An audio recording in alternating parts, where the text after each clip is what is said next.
ஒவ்வொரு தனி மனிதனுக்கும் தனது தாய்மொழியின் மீதான ஈர்ப்பும் பற்றும் இருக்க வேண்டியது ரொம்ப ரொம்ப அவசியமானதும் கூட. ஏன்னா இந்த உலகத்தில் மிக வேகமாக பயணிக்கக்கூடியது எது அப்படின்னு கேட்டா, எல்லாரும் சொல்ற பொதுவான ஒரு பதில் விமானமும், ராக்கெட்டும் தான். இல்லைங்க. அதைவிட வேகமாக பயணிக்கக்கூடியது ஒரு விஷயம் இருக்குன்னா, ஒவ்வொரு மனிதனுடைய மனம்தான். காரணம், நம்ம எந்த நாட்டுக்கு, எந்த மூலைக்கு போணும்னாலும், ஒரு நொடியில் நம்ம போயிட்டு வர முடியும்னா, நம் மனதால் மட்டும் தான் அவ்வளவு வேகமா பயணிக்க முடியும். அதற்கான அடிப்படை காரணம் தாய்மொழி தான். நாம் எதை சிந்தித்தாலும், எத்தனை படித்தாலும், எத்தனை மொழிகள் அறிந்து வைத்திருந்தாலும், நம்ம சிந்திப்பது என்பது அடிப்படையில் அவரவர் தாய்மொழியில் தான் நம்ம சிந்திக்கிறோம். ஏன்னா, மனிதர்கள் கற்றுக் கொடுக்க முடியாததை கூட மொழி கற்றுக் கொடுக்கிறது. எப்படி தெரியுங்களா?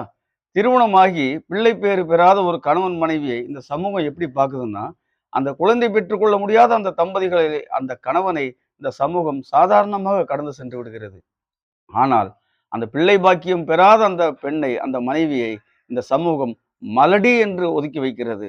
ஆனால், அப்படி ஒதுக்கப்பட்ட அந்த பெண்களை கூட ஒரு சாதாரண பிச்சைக்காரன், அம்மா, தாயே என்று தான் பிச்சை கேட்கின்றான். அத்தகைய அற்புதமான ஒரு சக்தி ஒரு மொழிக்கு உண்டு. அதனால் மொழிப்பற்று என்பது மிக மிக முக்கியமானது.